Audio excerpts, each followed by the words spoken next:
Everyone has an opinion on who's going to win the 2026 World Cup. Ask any American who just started watching soccer, and they'll say Brazil, or Argentina, or maybe France because they saw someone wearing a Mbappe jersey at the mall. Ask a sports analyst, and they'll give you the same 5 names they've been giving for the last 2 years. But here's the problem with all of those answers. They're based on reputation, not reality. Because the World Cup doesn't care about your reputation. It doesn't care how many stars are on your jersey. It doesn't care that you won it last time. The World Cup is 90 minutes of football, and in 90 minutes, everything you thought you knew can fall apart. So in this video, I'm not going to give you the safe picks. I'm not going to tell you what everyone else is already saying. I'm going to tell you the 5 teams that are actually built, tactically, physically, and mentally, to win the 2026 World Cup. And when we get to number 3, the team that nobody outside of one corner of Europe is talking about right now, I think some of you are going to need a moment. Let's count them down. Number 5. England. I know what you're thinking. England? The team that's been disappointing their fans for 60 years? The team that loses penalty shootouts like it's a national hobby? Yes, that England. And here's why they're on this list. England in 2026 is a different animal from every England team that came before. They have finally, after decades of wasting generational talent, assembled a squad where the best players are also in the best form of their careers at the same time. Jude Bellingham, 22 years old, plays for Real Madrid. In the 2023-24 season, he scored 23 goals from midfield, a position where scoring 10 is considered extraordinary. He is not just a good player. He is a generational talent operating at his absolute peak right now. Up front, they have options that would make any manager in the world jealous. Harry Kane, the all-time leading scorer in England history, finally playing the best football of his career at Bayern Munich after leaving Tottenham. Phil Foden, one of the most creative players in the world. Cole Palmer, who just had one of the best individual seasons in Premier League history. Their defensive structure under manager Gareth Southgate, wait, Thomas Tuchel now, is organized, aggressive, and built specifically for tournament football. England's problem has never been talent. It has been mentality, the weight of expectation, the fear of failing again. But this squad has won abroad. They've handled pressure at Champions League level. They don't carry the same psychological baggage as their predecessors. 60 years of hurt, and this might finally be the squad to end it. Or they'll lose on penalties again. That's also possible. Number 4. Brazil, the most victorious nation in World Cup history. 5 titles, more than any other country on the planet. A country where football is not just a sport. It's a religion, a language, and a national identity, all at the same time. Brazil hasn't won the World Cup since 2002. For a country with Brazil's history, that's an eternity.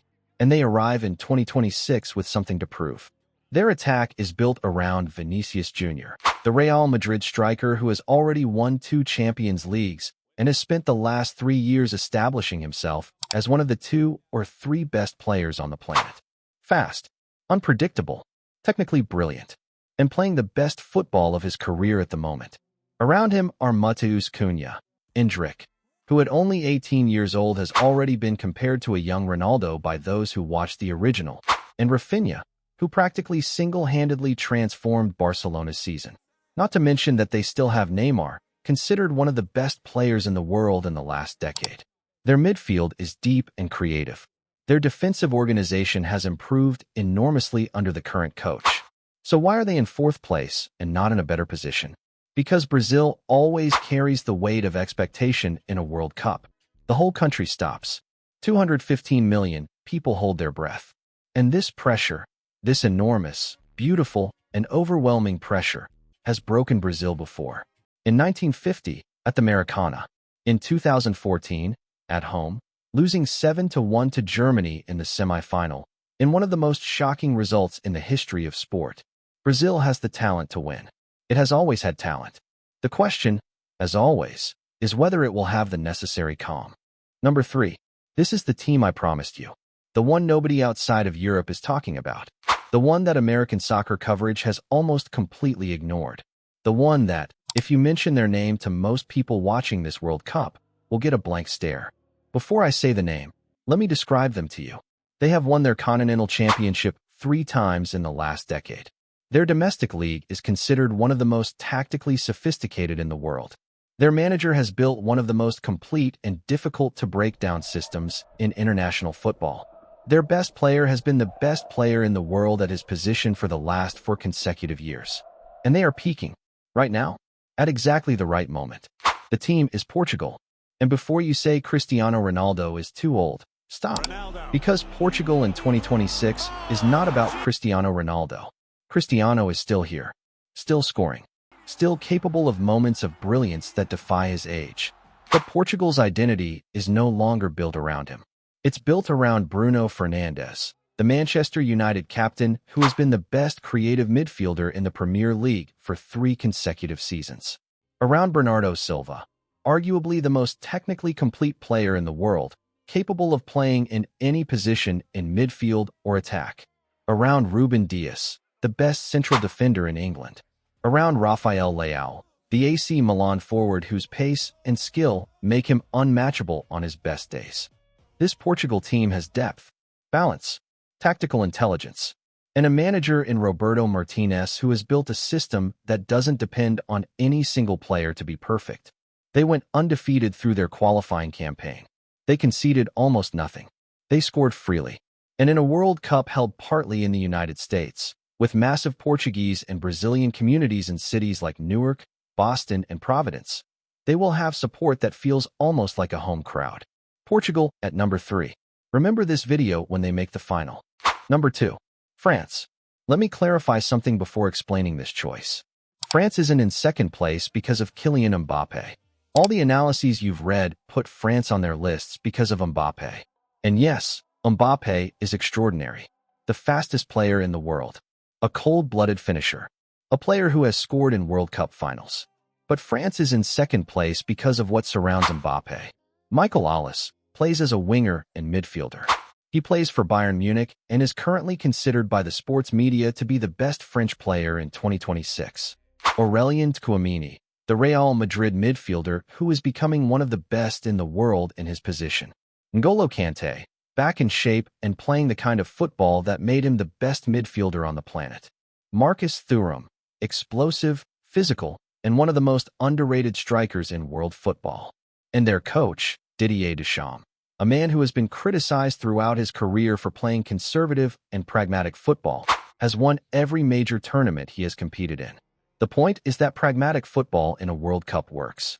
Being difficult to beat works. Scoring a goal and defending it for 80 minutes works. France under Deschamps has turned this into an art. They were world champions in 2018. They reached the final in 2022, losing only on penalties after turning the game around, coming back from a 3-1 deficit with 10 minutes remaining. This team knows how to win in World Cups. That knowledge, that experience of being in the decisive moments and surviving them, is worth more than any individual talent. France in second place, and really threatening to reach the title. Number 1. The team most likely to win the 2026 World Cup. Argentina, the defending champions. The team that produced the greatest World Cup final in history in 2022. The team built around the greatest player who ever lived. But let me be clear about something. Argentina is not number 1 because of Lionel Messi. Argentina is number 1 despite what happens with Messi. Because here is the uncomfortable truth about Messi in 2026. He is 38 years old. He has had injury issues. He may not be able to play every minute of every game. He may not be the same player who won the Golden Ball in 2022. And Argentina might still win this World Cup anyway. Because what Lionel Scaloni has built around Messi is the deepest, most complete Argentine squad in decades. Julian Alvarez, the Manchester City striker who scored for goals in the 2022 World Cup and has only gotten better since, is now operating as a genuine world-class number 9. Alexis Mac Allister, Brighton's midfield engine, has become one of the best box-to-box midfielders in the world. Rodrigo de Paul, Messi's shadow, his protector, his engine in midfield, is still there.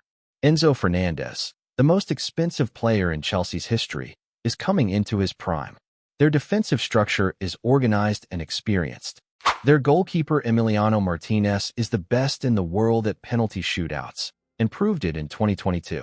But most importantly, Argentina in 2026 has something that no other team has. They know what it takes to win. In 2022, they came back from losing to Saudi Arabia in the group stage. They survived penalty shootouts against Netherlands and France. They went 3-1 down in the final with 10 minutes left and somehow didn't break. A team that has been through that and survived is a different kind of team. They are not afraid of any scenario because they have already lived through every nightmare and come out the other side as world champions. Messi's last World Cup, a chance to defend the title on North American soil.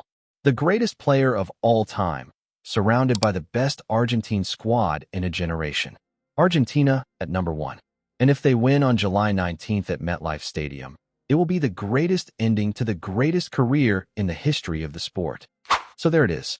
The 5 teams most likely to win the 2026 World Cup. Number 5. England. The talent is finally there. The mentality is the question. Number 4. Brazil. 5 titles and something to prove. Vinicius is the key. Number 3. Portugal. The pick nobody is making. Bruno, Bernardo, and a system built to last. Number 2. France. Pragmatic, experienced, and loaded with world-class talent. Number 1. Argentina. The defending champions. Messi's last dance. The team that refuses to lose. Now, I want to hear from you. Do you agree with this list? Did I get the order wrong? Is there a team I completely left out that you think can win this thing? Drop your pick in the comments. I read all of them. Tomorrow on this channel, the 10 players at this World Cup that you've never heard of, but we'll be talking about by the time this tournament ends. Not Messi, not Mbappe. The names that nobody is saying yet. Subscribe so you're there when I drop it. I'll see you tomorrow.